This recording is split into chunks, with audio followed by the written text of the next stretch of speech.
What's up, guys? So I just got done with episode 13 of Akame Got Kill, and here's what happened. Our episode opens with a man and a woman living in a shed in the woods, and the man starts explaining while cleaning his gun that there are new danger beasts out there and that they need to be careful. And just then a plot convenience happens, and one of the danger beasts, aka the clay faces in the last episode, bursts down the door and eats the man. But these aren't main characters, so of course the story doesn't really care about them, and we move on, never seeing them again. Back at the capital, Esdeath is talking to the Emperor and Santa Claus and informs them that Tatsumi ran away. This gets the Emperor thinking about love, even though he's a little kid, and he starts saying, hey, maybe you should go out with Santa Claus's son, which I didn't realize Santa Claus had a son, but whatever. She politely declines, saying that Tatsumi's the only person for her and she'll eventually find him. After which her and Santa Claus have dinner together where he explains to her that these new danger beasts are approaching the city and her team has to take care of them. She says that it won't be a problem and we shoot over to the night raid. Since the last episode they moved on from their old camp, the one they had just gotten to, into a new camp which looks exactly like the first one they originally left. So basically the last episode doesn't even matter because essentially they're back at the first place that they had to leave anyways. They get there and the Bionic Commando informs them that these new danger beasts have been attacking the capital and that they have to help the people,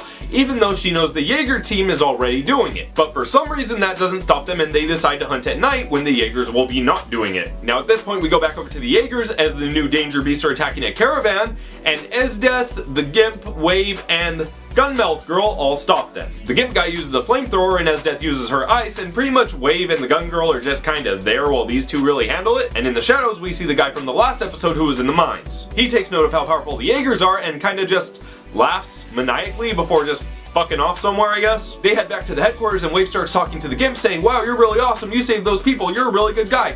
And it kind of feels like a Tatsumi and Bullet relationship is starting to form there, but the Gimp quickly cuts him off saying, no, I'm a bad person, I used to do all this horrible stuff, I burned down villages, I executed people because I was told to, I'm a soldier, I pretty much do exactly what I'm told to, and that's all there is to it. I was told to save those people, if I was told to kill them, I would have killed them. This kind of leaves Wave taken aback a little bit until the Gimp's family, his wife and child, show up and he explains, yeah, you know, my family knows all the stuff that I did, but they still accept me and they're really loving and I'm trying to be good for them, I guess. I don't really know. But anyways, it's kind of a touching moment and it's a nice little thing that they put in there. Also during this time, Esdeath discovers that the new danger beasts used to be humans, so she thinks that Dr. Stylish had a part in creating them. And finally, after all that, we end on the night raid where Tatsumi is talking to Chelsea, and Tatsumi is basically like, I think we should definitely help the capital because we're going to be saving more lives, and Chelsea's like, you know what, the Jaegers have it covered, we don't need to do this, but Tatsumi's like, but we need to save more lives, and blah blah blah blah. And anyways, at the end, Tatsumi eventually wins, and Chelsea's like, his kindness is going to get him killed.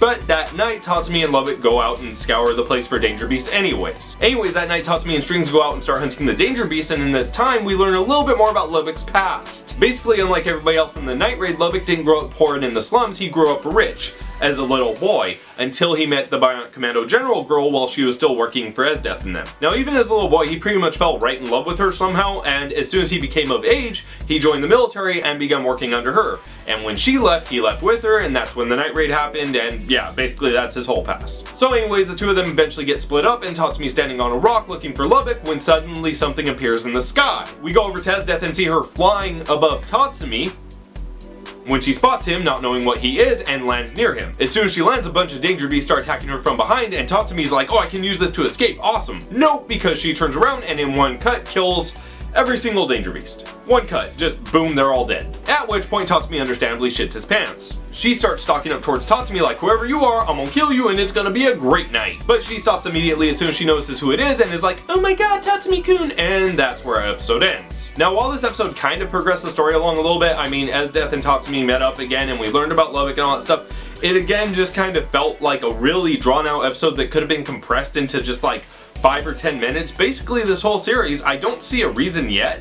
for it to be more than like 13 episodes. It just feels like they draw everything out way too long and put in just filler stuff that doesn't need to be there. But the one saving grace I will give it is that it undid everything in the last episode, which is kind of a double-edged sword because yes, it made the last episode, the one that I hate the most, just completely unnecessary, but at the same time, I had to watch that episode for no reason now, which pisses me off. So I mean, just like the last episode, I could take or leave this. I mean, it really doesn't develop the plot at all, except for the fact that Tatsumi and Esdeath got face to face again, which yay, and it provided a little bit of backstory on the Gimp and Strings, but really I don't care. I mean, it kind of seems like everybody has really similar backstories that are very, very generic and cliched, and it's whatever. I mean, I'm probably the most interested in the Gimp at this point because obviously he's done like really bad things, but I don't know if he's trying to redeem himself or if he just loves his family, but he seems like the most complex character, and if this show were based around him, I'd be way more interested, but as it is, it's just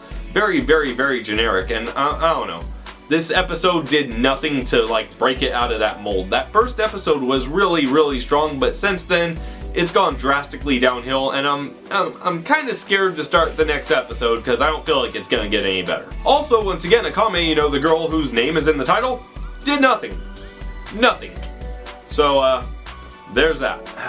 I've been thinking on this episode for a couple of hours now, and it's not like I kind of like it like the first episode, or I like severely hate it like the last one. I nothing it. I mean, honestly, this episode and the last episode could both be taken out of the series, and it would change pretty much nothing. It feels like they're just drawing things out instead of using things from the manga. I've heard the manga is very plot driven, very character driven, and they have a lot of material they could put in and use, but they just haven't. They're just drawing it out to make it last longer, to fill their 24 episode quota, and it just, I don't know, it's boring and it's uneventful and it feels like a waste of my time. But now that Tatsumi and Esdeath are face to face, maybe something will happen, maybe we'll get a good fight, maybe we'll get some character development, just something going on there. I mean, it feels almost a little bit hopeful that the next episode is gonna make this last one worth it, so we'll find out.